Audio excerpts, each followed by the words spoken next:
both work their way into Turning Point. Right. Okay. And now all of a sudden, Charlie Kirk is dead. Right. And they're running. Right. And by the way, this is a 9-figure organization.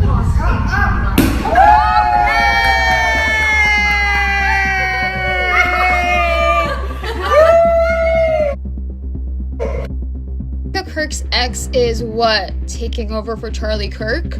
I'm sorry, are we supposed to pretend that this is normal? Cause this is very odd to me. A TPUSA insider just confirmed the one thing Erika Kirk has been desperately working to keep out of public conversation, that her connection to ex-flame Cabot Phillips never actually ended. The allegation being circulated by people with claimed internal knowledge is that the two of them have allegedly been maintaining a relationship this entire time, right through Charlie's life, his death, and everything that followed. And now the situation has reportedly pulled Cabot's wife directly into the fallout, with claims that she has discovered what has allegedly been happening and that her reaction has been exactly what anyone would expect. She is furious. Now, full transparency is required here before going any further. The insider making these specific claims has not produced documented proof to support the allegation. And at this stage, it sits in the category of serious speculation from a source claiming internal knowledge rather than verified confirmed fact. But here is the reality of why this did not simply get dismissed and fade away the way unsubstantiated rumors typically do. It landed on top of a pattern of observed behavior and documented connections that had already been building for months. When people added this allegation to everything they had already cataloged about Erika's conduct since Charlie's death, the combination crossed a threshold from dismissible speculation into something that felt impossible to responsibly ignore. And then one photograph surfaced, and everything that had been building underground suddenly broke into full public view. The photo itself is not dramatic on its surface. It shows Cabot Phillips speaking at a TPUSA event. Nothing visually explosive, nothing immediately scandalous about the image. And it was not even a recent photo. It was posted nearly 10 years ago on January 12, 2017. I'm there thinking it's a business interview. It started that way. Right. So we sit down and you grill me for what, 3 hours? Yeah. Easily. And he just sat there and he looked at me and he's like, you know what? I'm not going to hire you. And I was like, that's fine. I don't need this job. I'm doing plenty of other things here in Manhattan. He was like, I'm going to date you.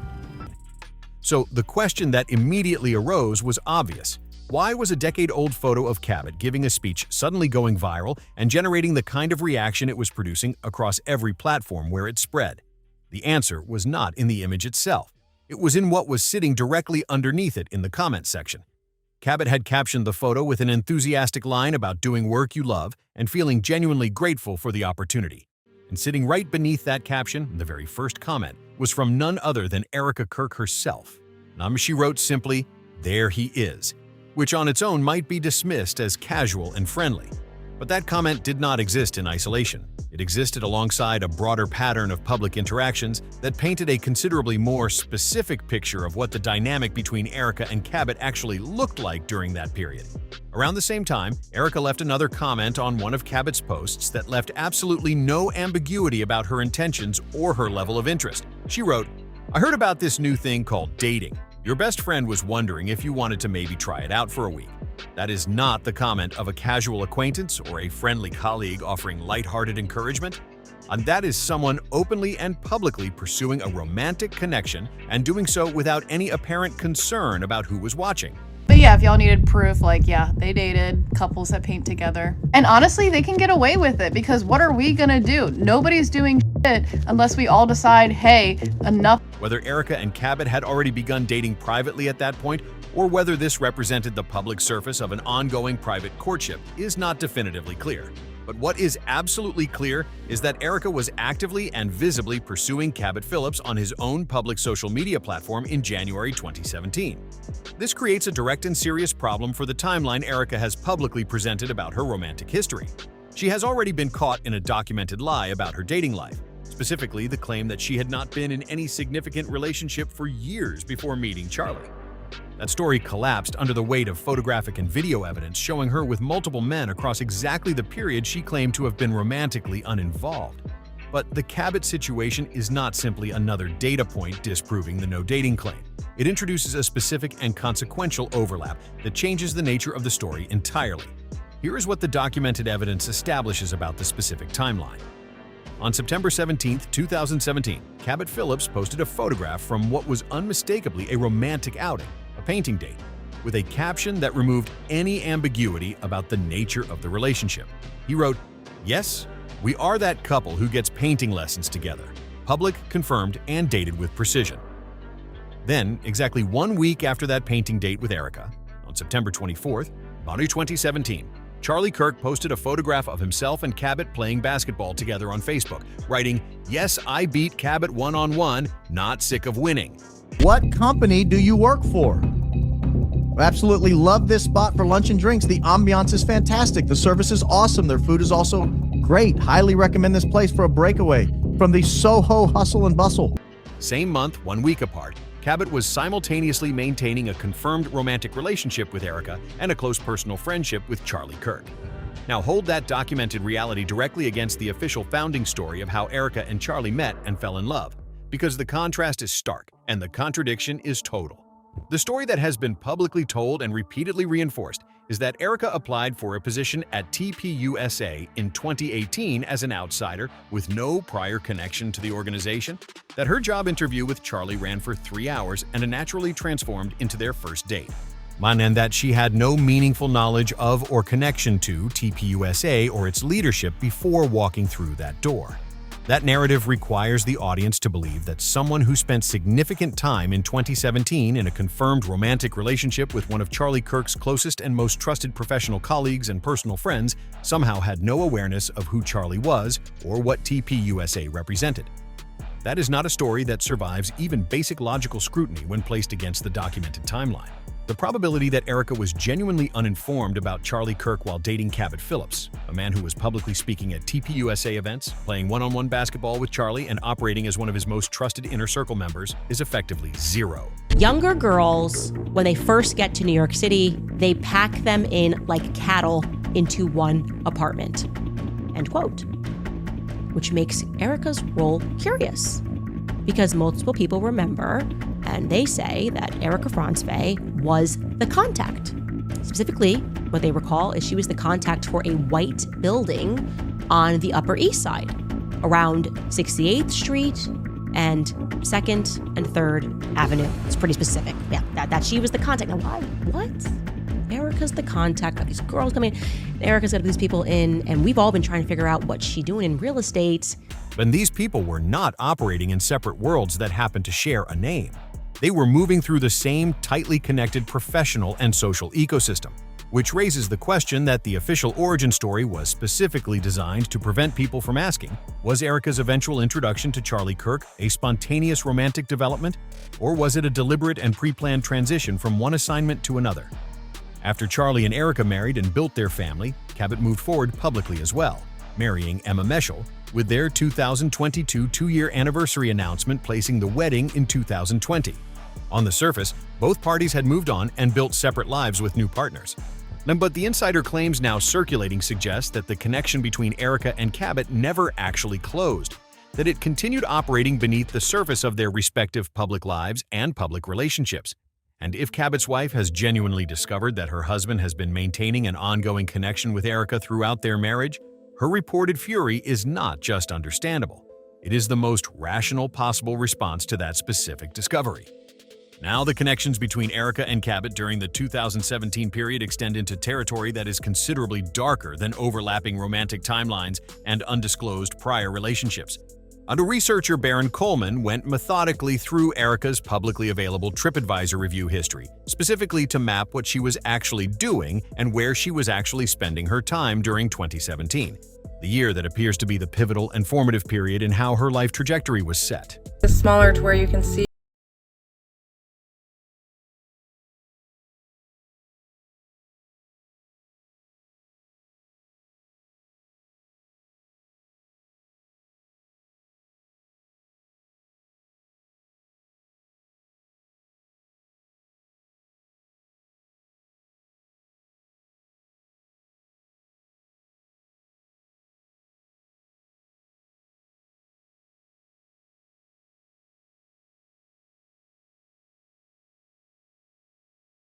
But you don't know who they're with. What Baron found was a review Erika left for a bar located at 79 Crosby Street in New York City, and the specific language she used in that review immediately generated serious questions. She described the establishment as our company's go-to and wrote about how much she and her staff enjoyed visiting it for lunch and drinks. The problem is straightforward and significant. There is no verifiable public record of Erika operating or being employed by any company in the vicinity of 79 Crosby Street during 2017. And the documented picture of her professional life during that period shows her completing her master's degree and running her nonprofit organization Everyday Heroes Like You alongside her mother.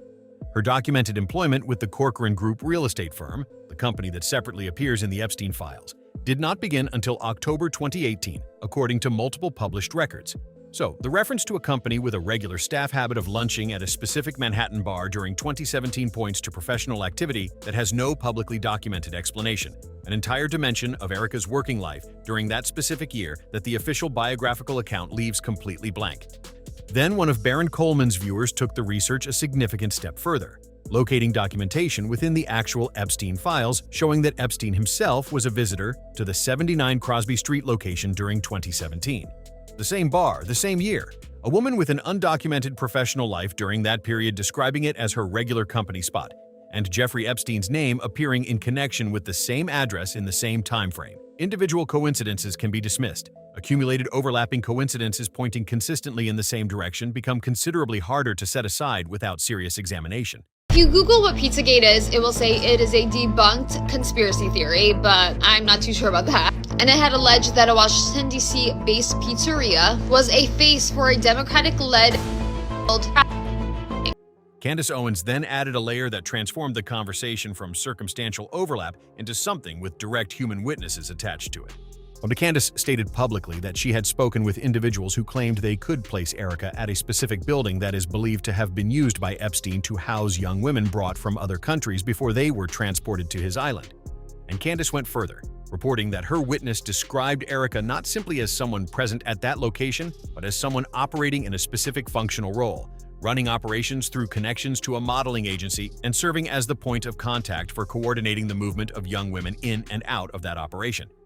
These are extraordinarily serious allegations, and they are being attached to a named source making a direct eyewitness claim rather than being presented as anonymous speculation. And if those allegations carry any substance, the logical question that follows immediately is whether Cabot was involved in what Erika was allegedly doing.